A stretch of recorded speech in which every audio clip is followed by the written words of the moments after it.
It's December 5th, 1958, and another remarkable event is about to be uncovered by Ariel, Rebecca, and Ali, the Retrospectors.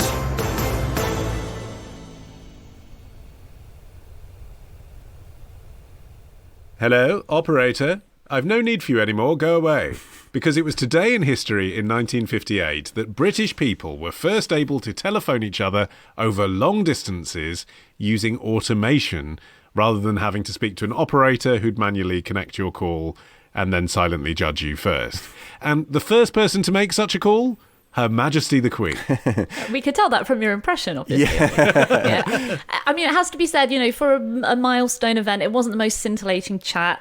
She said, "This is the Queen speaking from Bristol. Good afternoon, my Lord Provost." To which Sir Ian Anderson Johnson Gilbert in Edinburgh replied, "May I, with humble duty, offer you the loyal greetings of the citizens of Edinburgh?" Kind of an amusing way to introduce... I mean, it's like cutting edge. Britain is in the modern era tech, and it's being introduced through this formalised conversation between the Queen and the Lord Provost. Astonishingly, they eked out this level of banter for just over 2 minutes. So it has to be said, the most entertaining part came after they hung up, when Prince Philip turned to the engineers and quipped, "You can relax now, chaps, it all works." It's funny, it made me think of that thing that people say to each other, that the King and now the Queen must think that the world smells of fresh paint because everything has just been repainted before they get to see it. And, they must also have a really distorted idea of how the English language sounds, given that everyone is trying to put in their most formal register every time they speak to them. An engineer who was there, Brian Fox, later recalled the preparations at Bristol's Central Telephone Exchange for the royal arrival. He says, "The walkway from Telephone Avenue was tented and full of flowers, and a powder room for the Queen was hastily provided in a converted control room." Well, it was a big deal. It was important that they got everything right. What if she needs to wee, you guys? She might need to wee. I mean, I think it's important that they had a script, even though it sounds stilted, because otherwise, I mean, you remember how for the first 5 years of FaceTime, all calls on FaceTime were basically about FaceTime. It would have been like that, wouldn't it? "Hey, Lord Provost, you'll never guess what. I haven't had to speak to an operator." "You haven't had to speak to an operator, Mum. By Jove." But anyway, up until this point, people using telephones in the UK to dial long distance had to go via an operator when they wanted to reach somebody.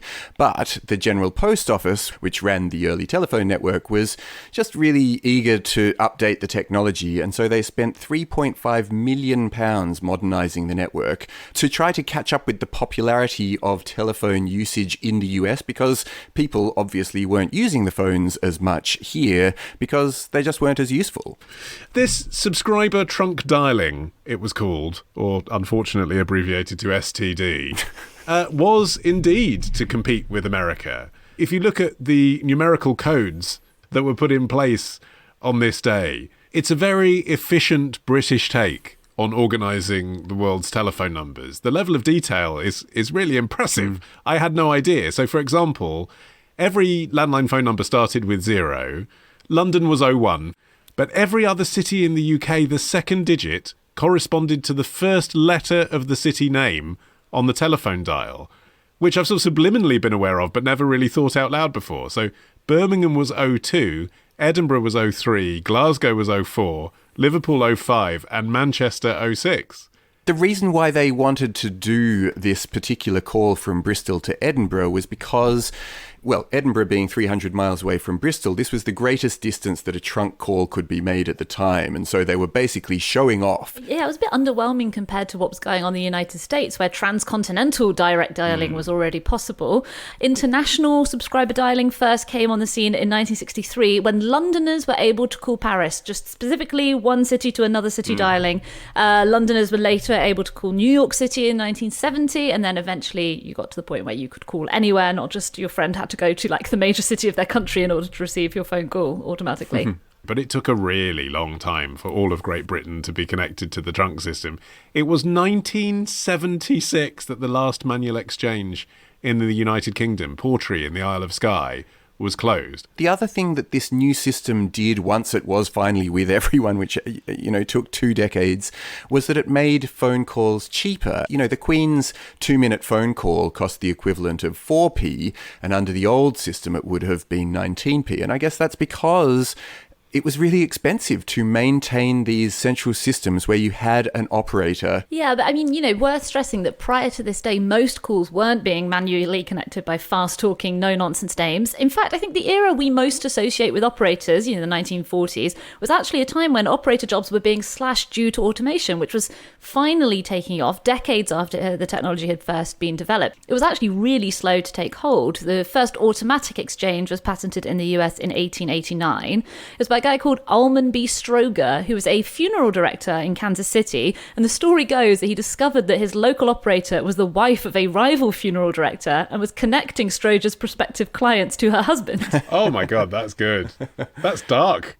I mean, yeah, so if you were making a local call for decades before this, even in Britain, you could, without speaking to an operator, which is why, like my father-in-law, until about 10 years ago, would pick up his phone and say the last four digits, 2691 or whatever, because that was the legacy of it. Most people were calling locally, and so you only needed four numbers to remember, and you'd be able to get through to someone. But who was dialing, nationally, apart from people like the Queen? But then obviously, once the technology was available, it became very popular to make more and more phone calls. And push-button phones as well in 1966 made direct dialing even easier, the cordless phone in 1983. And this day in history was also the day that they launched the pips for payphones, so that you knew when you needed to top it up with more money. They didn't have a system in place for that before today. So you just get cut off. Whereas they actually created in Britain that thing of it going boop, boop, boop, boop, and you realising, oh, I need to put some more money in the thing. On the one hand, you feel sympathetic for all of the people who lost their jobs because of this innovation. But on the other hand, when you read about what conditions were like at telephone exchanges, it sounded totally brutal because at its peak, there were hundreds of thousands of women being employed in places with telephone exchanges all around the world. But the work itself was so full on. They often, particularly in the US, they tended to have dress codes which were very, very strict. Operators had to work for very long hours. They weren't allowed any sort of rest breaks. They weren't even allowed to make any noise in the switchboard because I suppose then you'd be distracting people around you. So they were brutal places to work. And, it's not surprising that quite a lot of strike activity started to begin because conditions were so rough. I do support the dress code, though. I mean, that's why I asked you all to wear black tie. Just because you're on audio doesn't mean you shouldn't make an effort. I was going to say, it just seems like such a devilish detail to be like, well, they won't be able to see you, but we'll be able to see you. So make sure you dress smartly.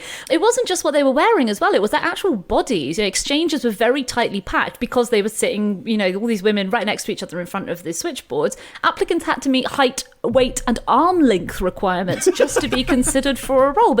And even though the work was so hard, I mean, the level of employee monitoring is very reminiscent of a modern call centre. They were constantly being watched to make sure they weren't whispering or smiling or giggling. And actually in 1899, the coroner at an inquest into the suicide of a San Francisco operator directly attributed her mental distress to, quote, the espionage to which telephone girls are constantly subjected. But even so, hundreds of thousands of women wanted to work at these jobs. We talked about it a bit in our episode on the typewriter.